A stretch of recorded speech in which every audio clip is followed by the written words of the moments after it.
কাশরথী, তুমি আরতের কাছে যাও। আগুন জ্বলছে আর ভেতরে মল্লিক মশাই আছেন, তুমি ওখানে যাও এক্ষুনি।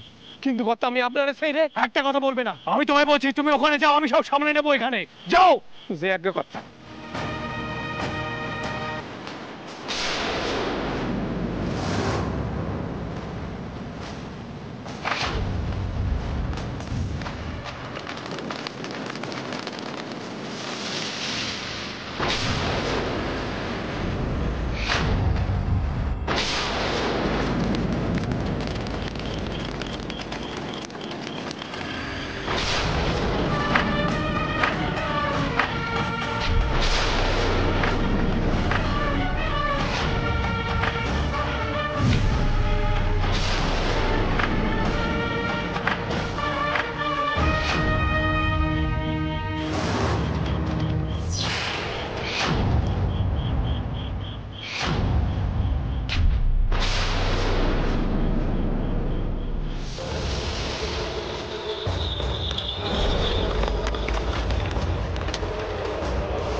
সাবধানে, আস্তে আস্তে ধরো ওকে, ধরো ধরো ধরো, শিগগির শিগগির ধরো ওকে, খুনিতে বাঁধো ওকে, খুনিতে বাঁধো। ভাই ওর পেট থেকে কথা বের করতেই হবে, যতক্ষণ না ওকে কিছু বলে ততক্ষণ ছাড়বে না ওকে। হ্যাঁ অবশ্যই, কিছুতেই ছাড়বে না। সাবধানে মেশো, আপনার পায়ে চোট লেগেছে মেশো বাবু, সাবধান। দাঁড়িকা, শিগগির ঘোড়া গাড়ি টানতে বল, যা।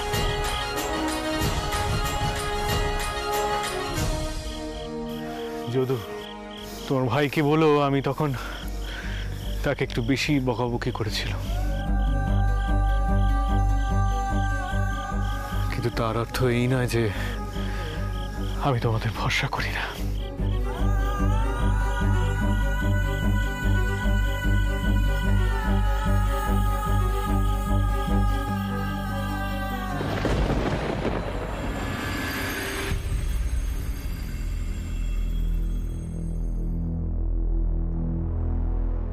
মথুর, আমি কিন্তু তোমাকে বারবার করে কইছি, এমন করে ঝুঁকি নেওয়া কিন্তু উচিত কাজ হচ্ছে না। তুমি গোপন খবর পেয়ে কেন বলো তো আরতে ছুটতে যাচ্ছ এখন? তোমার তো কালকে চোখ লেগেছিল, হাত পড়ে গেছিল। মাই শত্রুতা আর নেওয়া যাচ্ছে না, আর মেনে নেওয়া যাচ্ছে না। চোখের সামনে দেখলো ওরা এসে আমাদের আরতে আগুন লাগিয়ে দিল। আমাদের এত বড় লিটল বাহিনী, আর ওরা ওই 4-5 জন গোপাল, ওদের মধ্যে যারা ধরা পড়েছে তাদের পেট থেকে কথা বের করা গেছে। না বাবা মশাই, ওরা সবাই ভাড়া করা লিটেল, ওরা জানেই না ওরা কাদের জন্য কাজ করছে। ওদের নাকি ওই হাট এলাকাতেই আগাম টাকা দিয়ে ভাড়া করা হয়েছিল। মেশোবাবু, এমনকি ওরা দিদমাকেও চেনে না, আর ওদেরকে ভাড়া করেছে সেটাও ওরা বলতে পারলো না। অনেকভাবেই কথা ওগড়ানোর চেষ্টা হয়েছে বাবা মশাই, কিন্তু তারা সবাই একই কথা বলছে। অথচ তারা আমাদের দুখানা আড়ত একদম জ্বালিয়ে পুড়িয়ে ছারখার করে দিল, কত জিনিসপত্র নষ্ট করলো। মথুর, তুমি আমাদের ক্ষতির পরিমাণটা একবার ভেবে দেখো। সেই জন্যই তো বলছি আঠামশাই, যে এই কাজগুলো করছে সেই যতক্ষণ না ধরা পড়ছে ততক্ষণ শান্তি পাবো না। আচ্ছা, অভয় ঠাকুর কি সত্যি হাজতে রয়েছে?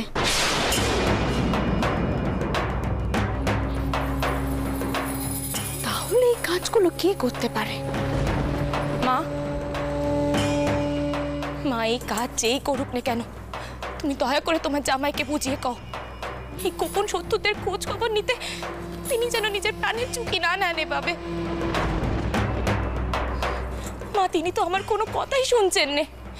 আর কাল রাতে যদি ছেলেরা ঠিক সময় না পৌঁছতো তাহলে কত বড় বিপদ হতে পারতো কাউ দেখিনি। চটকুকি, আমি তো মথুরকে বারণ করছি, কিন্তু মথুর তো আমার কথা কানেই তুলছে না। মহেনের খোঁজ এখনো পাওয়া যায়নি, তাই না মথুর? আপনার কি মনে হয় এই যে এত কিছু ঘটছে, এই সব কিছু ঘটাচ্ছে আমার ময়েন? পদ্ম খুড়োমশাই এখন গারদে, কিন্তু আমি তোমাদের বলছি মথুর, যে এ কাজ করেছে সে খুড়োমশাইয়ের পরিচিত, নিশ্চিতভাবে পরিচিত। এবং শুধু এই নয়, সে আমাদের এই কারবারেরও আটঘাট সবকিছু জানে। তা না হলে বেছে বেছে বেলেঘাটার আড়ত, যে আড়তটা আমাদের সব থেকে পুরনো, সব থেকে বড়, তাতে কেন আগুন লাগবে? কারণ সে জানতো সেটা কতটা গুরুত্বপূর্ণ আমাদের কাছে। আচ্ছা, বেলেঘাটার পর আমাদের বড় আড়ত কোনটা বলো? কাল যে আড়তে আগুন দিয়েছিল সে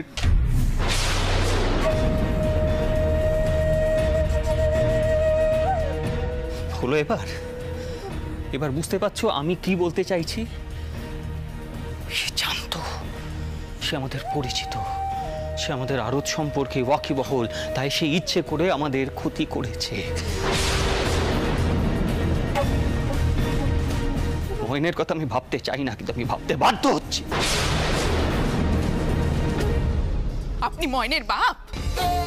হ্যাঁ, নিজে হাতে নিজের ছেলে যেমনটা আপনি এভাবে শেষ করে দিচ্ছেন।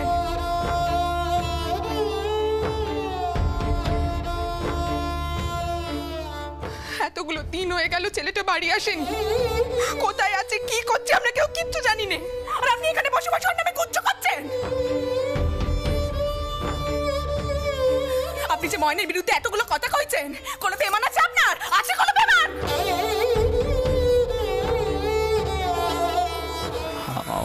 আমি না পদ্ম, সত্যি কোনো পেমান নেই আমাদের কাছে। আর বাবা রামচন্দ্র, পেমান ছাড়া কাউকে দোষী সাব্যস্ত করা কিন্তু উচিত নয়।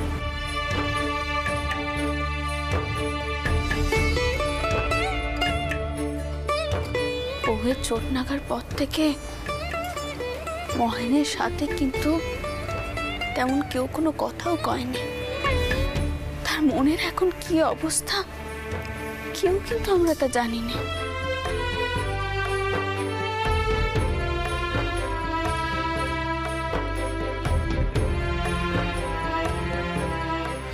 আগে আমাদের বের করতে হবে কে সেই লোক যে আমাদের এত ক্ষতি করছে। তার সাথে সাথে মহেনকে খোঁজ করার কাজখানাও চালাতে হবে মতুর।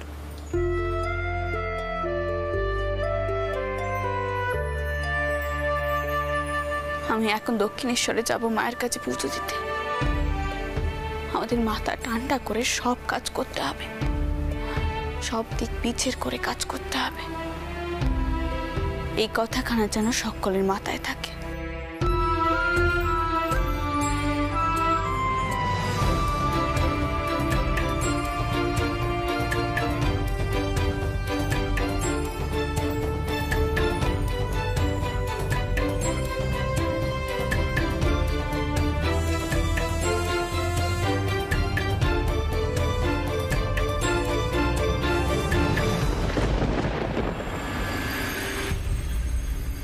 দিদি, আমার কথা কানা শোনো, তুমি এখন হাঁটা চলা করতে পারবে না।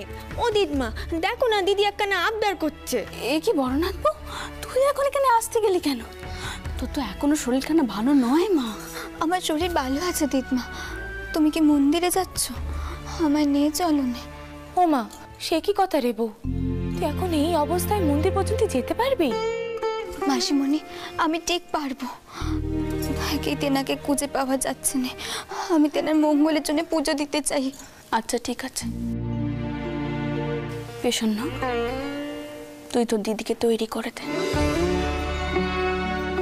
আমি অন্য আর একখানা পালকি তৈরি করার ব্যবস্থা করছি, যাতে কমলা আর আমি যেতে পারে। আজ আর আমি ওকে বাধা দেবো না, যা। হ্যাঁ দিদমা, চল।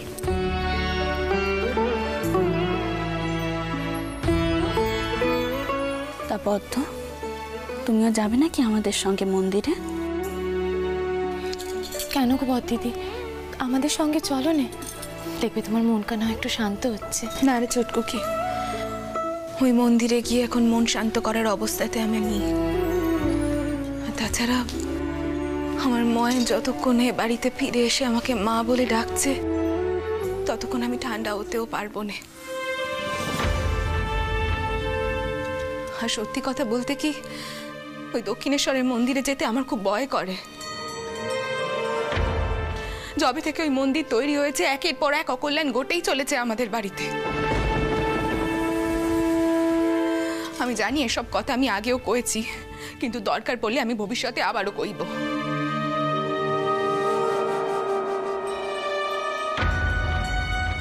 পদ্ম, যাকে আমরা অকল্যাণ ভাবি তার মধ্যেই হয়তো মঙ্গলের বার্তা লুকিয়ে রয়েছে। আমরা পাপি তাপি মানুষ, আমরা কি সেসব কথা বুঝতে পারবো? তাই মায়ের ওপর বিশ্বাস রাখতে হয় আমাদের। আমি তোমাদের এত বড় বড় কথা বুঝতে পারি না মা। আমি শুধুমাত্র আমার ময়নকে ফিরে পেতে চাই। ময়ন আমার পেতম সন্তান মা। সে যে আমার কাছে কি, সেটা আমি কাউকে বলে বোঝাতে পারবো না। ময়নের বাপ যখন ময়নের নামে কটু কথা বলে তখন আমার বুকের ভেতরটা ফালা ফালা হয়ে যায় মা। আমার ছেলেটা এতদিন ধরে বাড়ি ফিরছে না, এতে কি মঙ্গল লুকিয়ে আছে তুমি আমাকে একদিন বুঝিয়ে কয়ো মা।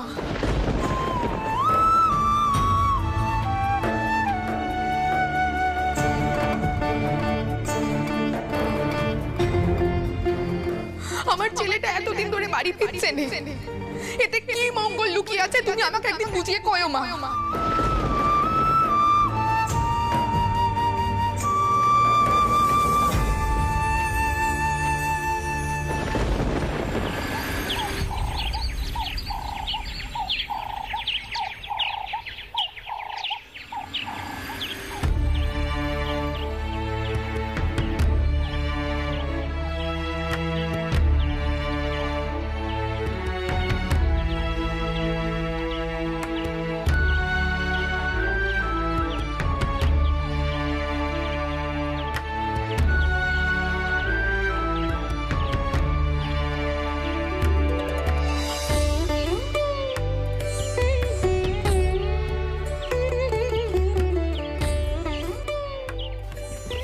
একটিবার যদি তেনাকে দেখতে পেত।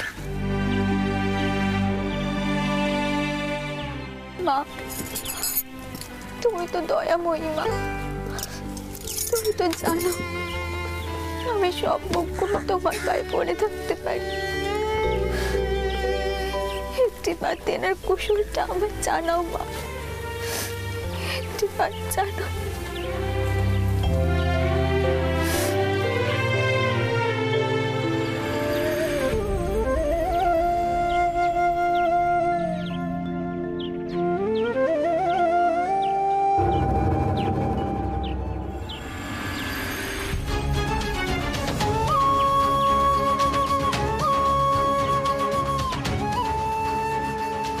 কি তিতমার পালকি যায় এখন দক্ষিণেশ্বরের মন্দিরের দিকে যাচ্ছে। ভাগ্যিস দেখলুম সাথে আরো একখানা পালকি।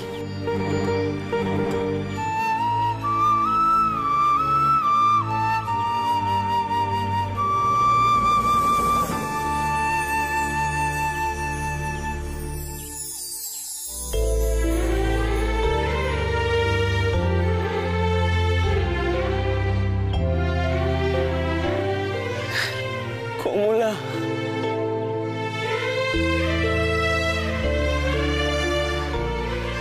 কমলা সুস্থ হয়ে উঠেছে।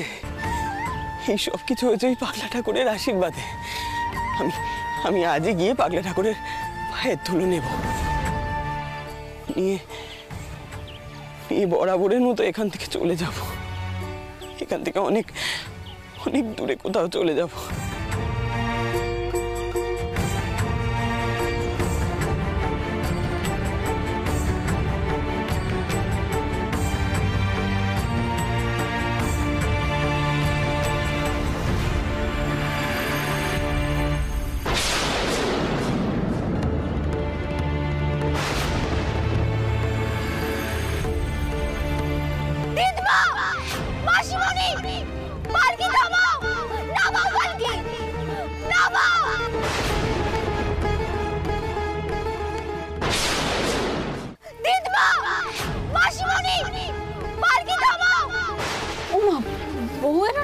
হলো? পালকি থামাও। এই দাঁড়াও, নামাও নামাও।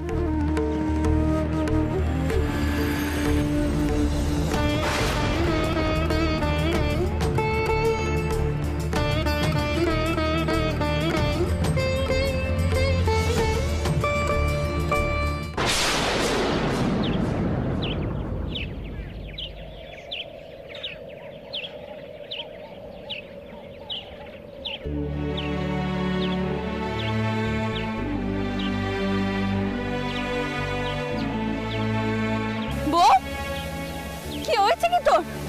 তোর শরীর টরীর খারাপ লাগছে না তো? জল টল খাবি একটু? দিদিমা, দিদিমা ওই দূরে গাছের আড়ালে আমি তেনাকে দেখলুম। মোহনকে বই তোর চোখের বলে হতে পারে না। এই এলাকা পুরো তন্ন তন্ন করে খোঁজা হয়েছে, কিন্তু মোহনকে কোথাও খুঁজে পাওয়া যায়নি। না মাসিমণি, আমার চোখের ভুল হতে পারে না, আমি দিনাকেই দেখেছি। আমার মন কইছে তিনি আশেপাশে কোথাও একটা আছেন। মাসিমণি, আমি তেনার দোষালাটা দেখেছি। আচ্ছা তুই একটু শান্ত হবো, শান্ত হ, আমি এক্ষুনি নেটেল পাঠাচ্ছি। দাশু, রানীমা, তুমি চারিদিকটা ভালো করে খুঁজে দেখো দেখিনি মোহন কর্তা এখানে আছে কিনা। রানীমা, এই তাড়াতাড়ি চলো, চারদিক খুঁজতে হবে, পুরো জঙ্গল সানমানি দেখো মহেন কর্তা আছে কিনা। এত বড় ভুল দেখতে আমি পারি না দিতমা, এত বড় ভুল দেখতে পারি না। উনি ছিলেন, আর উনি আগেও ছিলেন আমাকে দেখতে। মাসিমণি, তিনি আমাকে ত্যাগ দিতে পারেন না মাসিমণি, পারেন না।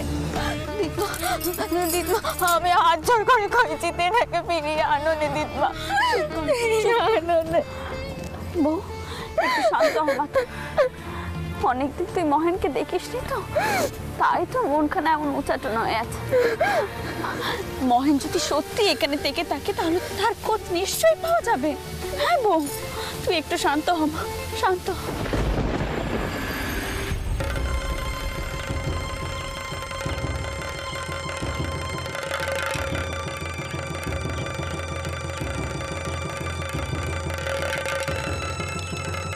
তাড়াতাড়ি এসো, ভালো করে খুঁজে দেখতে হবে। এই তোমরা ওদিক পারে যাও, ভালো করে দেখো। এই তোমরা এদিক পারে যাও।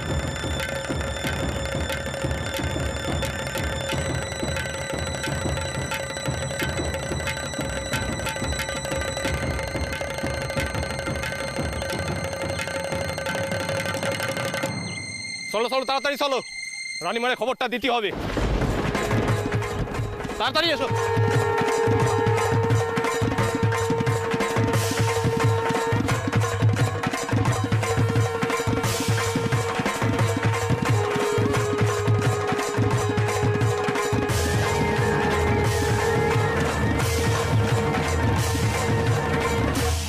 রানীমা, কোথাও খুঁজে পেলেন না। আচ্ছা ঠিক আছে, তোমরা কিছুক্ষণ অপেক্ষা করো, আমরা এখনই রওনা হব। যে আগে রানীমা। মা, আমি বরং বউয়ের পালকিতে উঠি। বউকে যতক্ষণ না মন্দিরে নিয়ে যাওয়া হচ্ছে ও শান্ত হবে না। তুমি ধীরে সুস্থে এসো। হায় বউ, হায়, চল আয়। মা গো, মা এ তোমার কেমন চলো না মা? কেন আমার বড় নাতিটাকে এখন আমরা খুঁজে পাচ্ছি না? নাকি সে কারোর সুমুখে আসতে চাইছে না নিজে থেকে?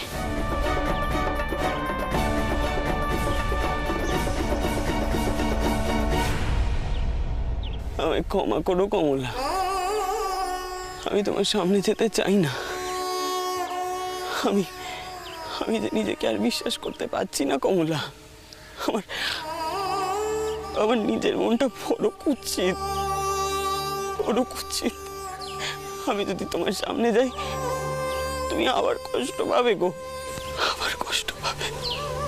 সেই কষ্ট আমি আর তোমায় দিতে চাই না কমলা। আমায় ক্ষমা করো, আমায় ক্ষমা করো তুমি।